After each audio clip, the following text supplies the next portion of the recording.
Alors, faire le tour du monde, acheter une Ferrari ou une Lamborghini, je sais pas trop. Aller voir Matt Pokora en concert, acheter une moto, la Triumph Bonneville. Ouais, ça me semble pas mal comme objectif financier avant les 30 ans. Et toi, t'en penses quoi? Salut à toi, c'est Jérôme, bienvenue dans cette nouvelle vidéo. Je te souhaite la bienvenue sur cette chaîne GG La Gestion qui traite notamment du domaine des finances personnelles. Et dans cette vidéo, nous allons voir ensemble les 5 objectifs financiers que tu dois absolument faire avant tes 30 ans. C'est parti! Alors bienvenue sur cette chaîne, si tu ne me connais pas, je m'appelle Jérôme et cette chaîne traite des finances personnelles, où je te partage vraiment tous mes meilleurs conseils. Enfin, pas tous mes meilleurs conseils, mais certains conseils, parce que mes meilleurs conseils, je les garde pour mes participants de formation et pour les membres de mes emails privés. D'ailleurs, c'est accessible juste en dessous si tu as envie de recevoir des conseils en matière de placement financier et de finances personnelles. Donc, je t'invite fortement à t'abonner. Tu as le petit bouton déjà qui est juste dans l'angle, tu actives la petite cloche de notification pour recevoir les prochaines vidéos en exclusivité. Aujourd'hui, ce qu'on va voir ensemble, c'est que j'ai passé la trentaine personnellement, donc c'est un peu foutu pour moi. Mais toi, si tu es jeune, si tu regardes cette vidéo, eh bien, rien n'est perdu, crois-moi. Justement, dans cette vidéo, je voulais voir avec toi 5 choses à faire, à accomplir, 5 dans le domaine de la finance personnelle avant tes 30 ans.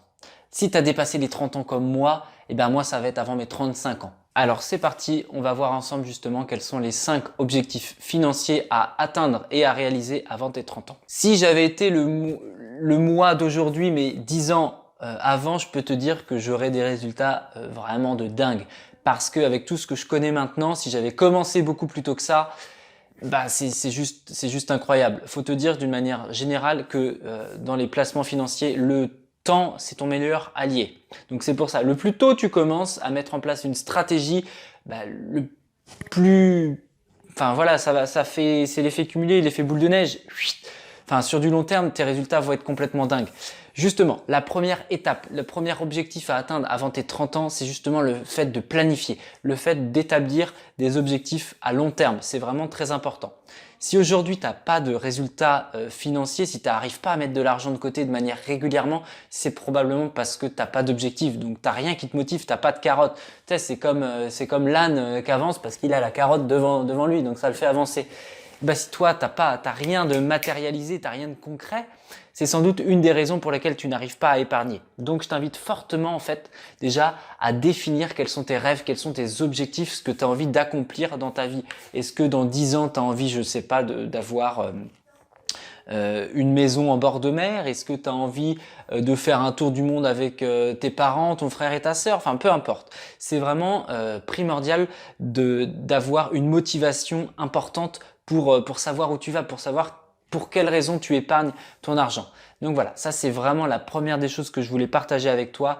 Définis tes objectifs, note-les et je t'invite également à les garder à portée de main. Moi, c'est quelque chose que j'ai mes objectifs à 2 ans qui sont qui sont affichés dans ma salle de bain finalement et tous les matins et tous les soirs avant d'aller me coucher et quand je me lève, j'ai ces objectifs en tête et je sais pourquoi je fais les choses et crois-moi, c'est quelque chose de très très important. Donc ça, c'est la première des choses. La deuxième des choses, avant tes 30 ans, ce qu'il est indispensable de faire, c'est de construire bien sûr ton fonds de sécurité, ton fonds d'urgence. D'une manière générale, on estime qu'il faut entre 3 et 6 mois de salaire de côté d'épargne disponible sur un compte en banque ou en assurance vie. Tu vois, quelque chose que tu peux débloquer assez rapidement. Ce fonds d'urgence, c'est vraiment très très important. C'est en cas de coup dur, c'est en cas de pépin, en cas d'imprévu finalement. Imagine ta voiture pète, imagine, je sais pas, tu as un accident, je te le souhaite pas, mais tu es immobilisé, tu peux plus travailler, tu perds de l'argent, et ben il faut bien, tu vois. Donc il faut bien subvenir à ce besoin justement. Ce fonds d'urgence est fait pour ça. Entre 3 et 6 mois d'épargne disponible que tu peux avoir, dont tu peux disposer très rapidement.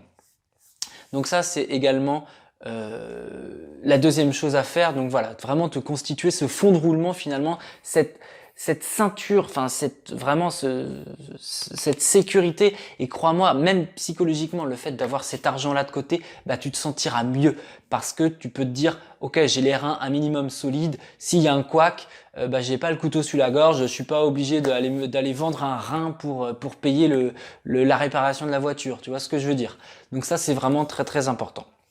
La deuxième chose, la troisième chose, on est déjà rendu au troisième point, c'est le fait finalement d'avoir construit un budget prévisionnel qui est solide. Construire un budget prévisionnel et le suivre, surtout parce que c'est pas le tout de le construire, faut l'appliquer à la lettre, c'est vraiment indispensable pour contrôler tes finances, pour contrôler ton argent et pour réussir vraiment à épargner. Tu penses peut-être que t'as pas le temps, que un budget c'est pas fait pour toi.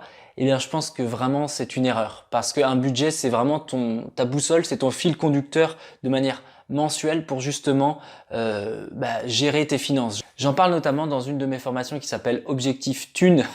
À chaque fois que je dis ce mot, ça me fait rire parce que c'est le cas, c'est une formation pour les dépensiers qui veulent faire des économies sans travailler plus. Voilà, si ça t'intéresse, si tu fais ton curieux, c'est accessible dans la barre de description où tu auras justement un process et une méthode pour établir un budget et pour réaliser des économies. Et je t'explique même comment faire fructifier ces économies, comment placer ton argent. Donc voilà, pour moi, ça c'est vraiment la troisième étape qui est aujourd'hui indispensable, la construction d'un budget qui est solide, qui peut être évolutif dans le temps, mais voilà. Donc si ça t'intéresse, encore une fois, j'ai la formation qui peut t'aider. La quatrième chose, c'est bien sûr apprendre à contrôler ses dépenses. Ça c'est important.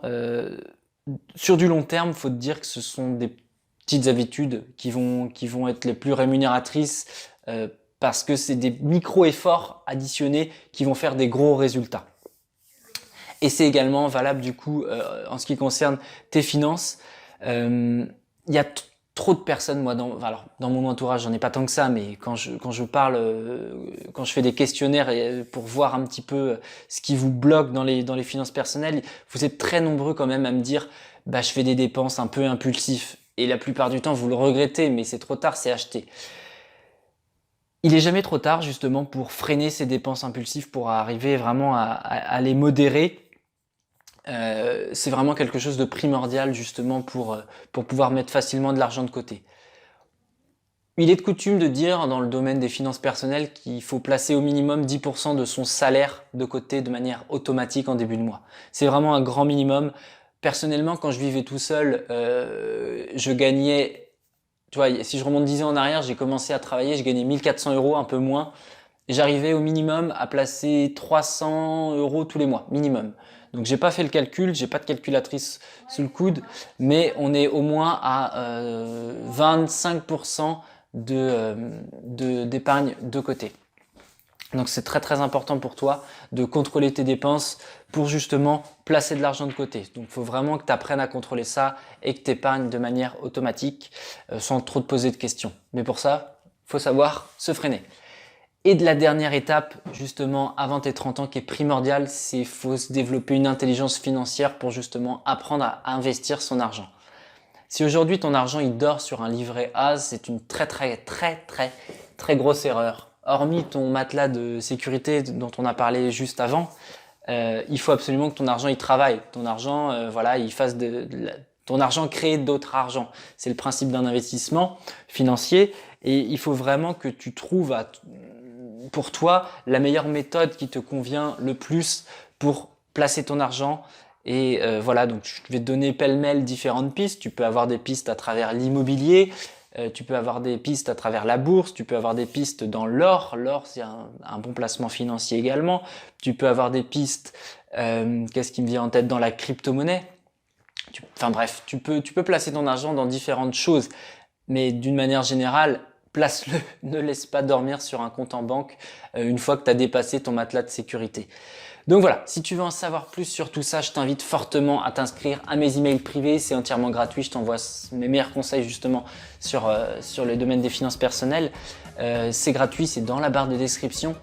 Si cette vidéo t'a plu, n'hésite pas à me le dire dans les commentaires, me dire où est-ce que tu en es toi dans ton process un petit peu d'objectifs financiers avant la trentaine.